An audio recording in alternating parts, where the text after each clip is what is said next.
I was raised evangelical. Miraculous healing, speaking in tongues, God's voice speaking through people, Jesus camps, and Christian school. Yep, Christian school. My whole life. These were all realities to me, and my faith never wavered. You know what? That is a lie. And I cannot write that in good faith, no pun intended, my beliefs were always called into question. Even from my early days in Sunday school, learning about how Moses parted the Red Sea and then let it crash down on his former captors, or Noah watched as everyone except his own children died by drowning. A lot of things didn't make sense to me. A lot. Why was God so mean and vindictive? Why would he send plague after plague to the followers of a man who was being contradictory? Why would he kill an entire city and turn a woman into a pillar of salt just for looking back? Why should I be scared of him now? I have never seen him or heard him. Angels never moved a stone aside for me so I could inspect an empty grave, so to speak. I never got to inspect the hands and feet of Christ after the crucifixion on Golgotha. To me, he sounded more like the boogeyman than a friend. So my faith weathered, and it did so continually from before I can remember, until 9th grade Jesus camp. Camp was set up in the mountains around Chico, California. It is rocky and densely packed with trees of all kinds.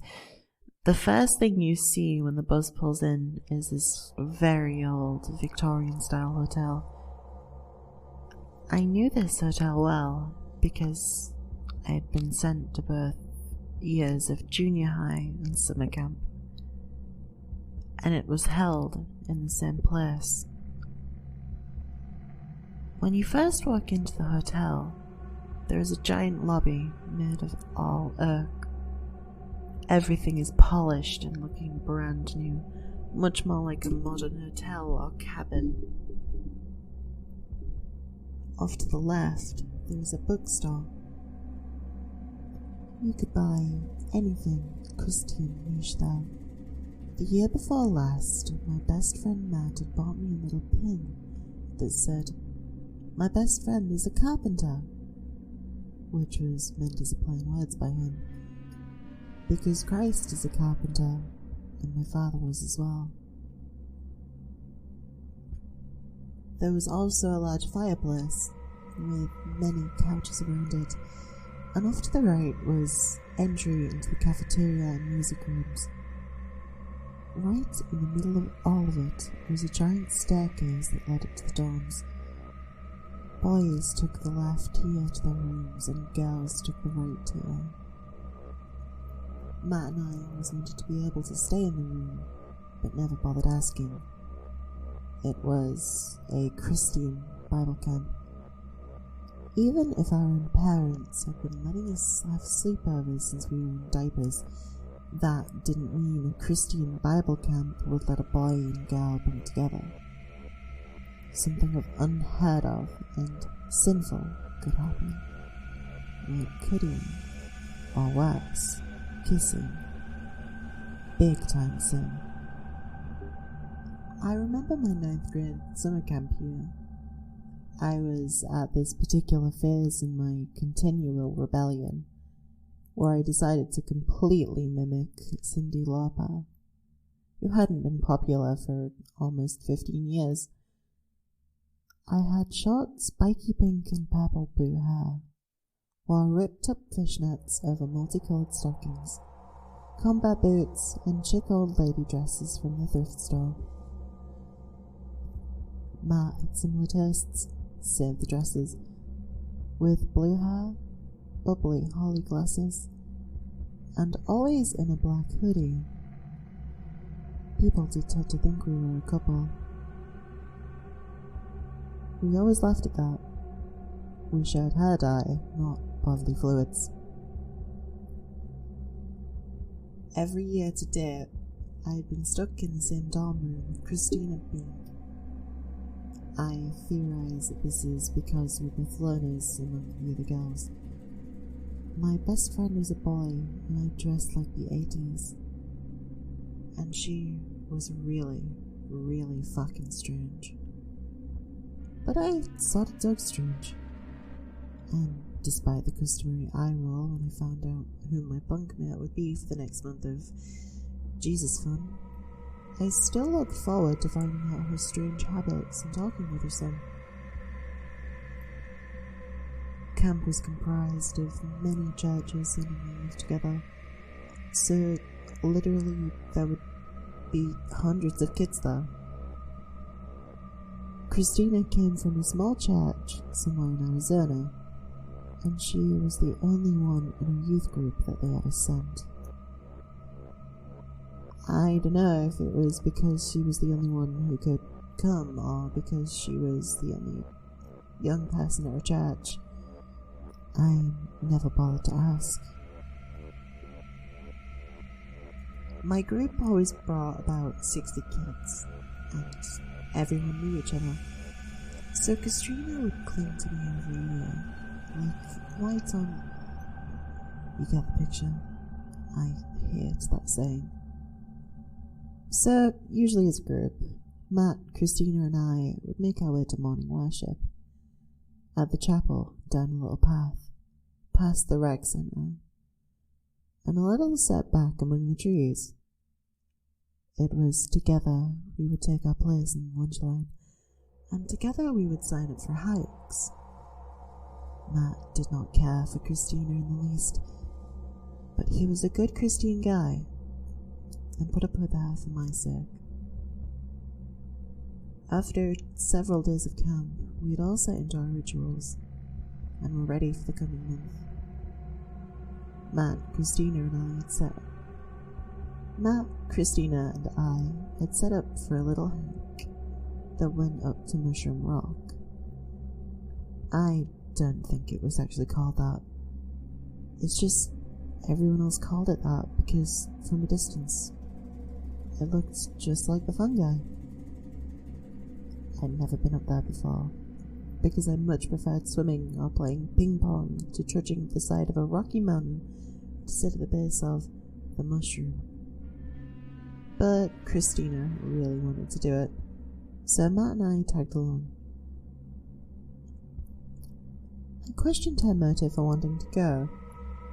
It was an overcast and drearily foggy day, and we would not even be able to see the valley or the ridge of the mountains across the way.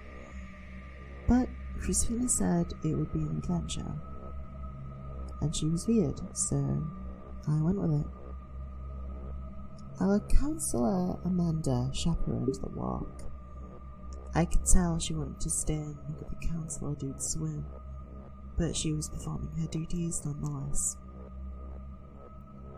She quietly and quickly led the hike. To be honest, the hike was nice. It was about 30 minutes up, with lots of interesting flowers and bugs to inspect.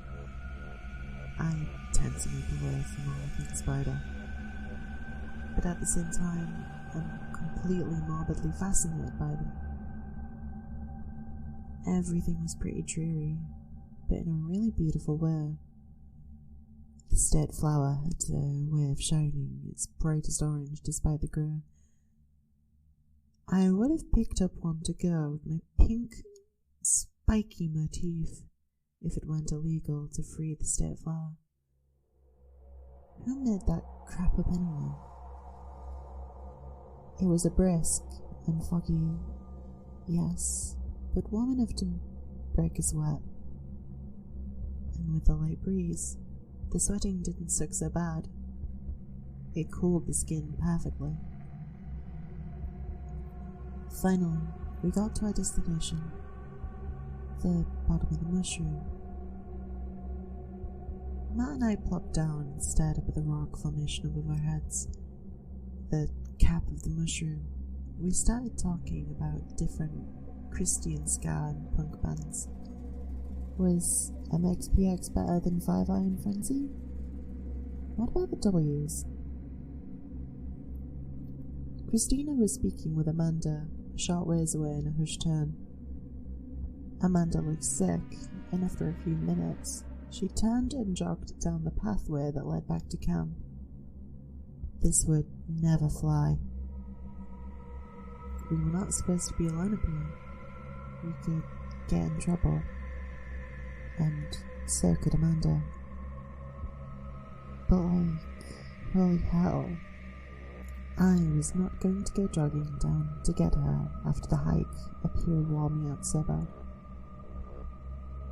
When Christina came and sat Matt down, Matt asked her what had happened. When Christina came and sat down, Matt asked her what happened. I told Amanda that I saw some counsellor that she's into making out with another girl behind the chapel, and I thought the other girl might be a camper, not a counsellor. She giggled. Matt sat up with a bolt, and I could tell he was bothered, because he never cussed. Why would you do that, Christina? She smirked. She liked that he didn't like her. I wanted to be alone with you two. I need your help with something. She pulled her backpack around to the front of her and began taking out weird objects. Something furry, something dark red, something that looked like a misshapen stick, a cross. When she pulled out the star inside of a circle, Matt went white as a sheet. I leaned towards her. I did too. Christina, why did you bring this stuff? And a pentagram up here? I asked her. She explained that the pentagram was misunderstood. It is not a sign of Satanism, she said. Rather, in her estimation, it was a sign of heaven on earth, and the flow of knowledge and power from heaven to earth. She told us that it was okay to be skeptical, but not okay to be scared. She was going to free all three of us from our bonds. She put all of her weird things away in some sort of order and started reading from a book in Latin. Matt and I just sat and stared at her. What could we do? I mean, we could just leave her there, but then we would get in more trouble. We weren't allowed to split up and leave someone behind. Plus, have you ever heard the saying, like watching a train wreck? We couldn't look away. Something held us there. Eventually, she finished her little chant, closed the book, and packed away all our things, without even looking at us. She got up and began her descent down the hill. Matt and I exchanged a scared look and followed her back down. At some point, he took my hand. My first time holding hands with a boy should have been sweet and romantic. But we were doing it for other reasons. We were both really scared. Later, we would share with one another that we could feel something behind us, following us down that hill. But we were too scared, or proud, or whatever to look. We just held hands and followed Christina back to camp. I had a very hard time falling asleep last night. One, I kept thinking of Matt and the hand-holding. Did I like him? I mean, no. Nowhere. Weird. Ill. I had literally never thought of him like that. Except somewhere between 5 and 6, when I would make him play house, and ironically, he was always the woman, and I was the breadwinner. He didn't seem to mind playing wife, and quite frankly, I thought he might be gay, even though it was a sin. But he was cute, and he did have those piercing blue eyes. Then there was that other stuff. What the hell was this girl's problem? Why would she lie to Amanda like that? Why would she make us sit there and watch while she pulled out all of her weird satanic artifacts? I mean, okay, to do that kind of thing at home, but at a Christian camp? Just this morning we were hand in hand praying for that crippled kid to stand up and walk, in Jesus' name and all that. Eventually, I dozed, feeling both a little excited for what lay around the corner with Matt, and a little scared for what lay in the bed across from mine. Around 3:30, I heard a loud bang. No, I didn't just hear it. I felt it, like it was coming from inside of me, or from all around me. I was shook, but I didn't open just it.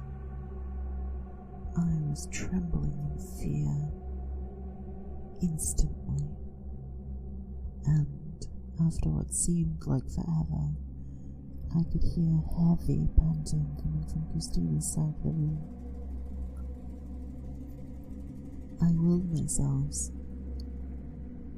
willed myself to open my eyes, but I wish I hadn't immediately. Christina had gotten out of bed and was on the floor, only it was a handstand. She was doing a handstand without falling. She was perfectly still. There was no swaying or lack of balance. She was stiff as a pole, as if standing. As if she was just meant to be this way. I flicked on the lamplight next to the bed. Right as I did, she started to piss herself. And it was weird, because I could hear it, as well as see it. It sounded like a squirt gun, since she was upside down. It started to run up her crotch, up her stomach, into her face. I watched its descent. She was smiling at me. My legs felt like jello. For a moment, I almost relaxed because I thought, okay, I can't run and I can't scream. It's a dream. But usually, when I have that thought in a dream, I start floating instantly. So, I knew it was real. My mind really does work that way. As she continued to piss herself, smiling at me all the while, the urine began to run into her mouth, nose, eyes, and hair. It began to pool around her head on the floorboards. I willed each step to happen. I forced myself to peel my eyes away from that horrible, piss-soaked smile. When I reached the door, she gaggled my name. It sounded like two people speaking from a mile away, but also inside of my head. Rachel? I ran. I didn't know where else to go. I was more disoriented from sleep than I thought I was. I thought for a moment about running to Matt's room, and while I knew where the window was, I wasn't sure which room belonged to me, because I wasn't allowed over there. So I made do with a floor supervisor, which happened to be Amanda. I knocked on the door. I could hear the scuffle of sheets, some quiet mumbling, and not soon enough the shuffle of slippered feet at the door. She looked stunning even when she was mostly asleep. Her eyes immediately narrowed at the sight of me. Nice prank, kiddo. What's this about? She seemed angry, but I think the look of terror on my face might have helped my case slightly, because she seemed to soften up as I started talking. Amanda, I'm sorry.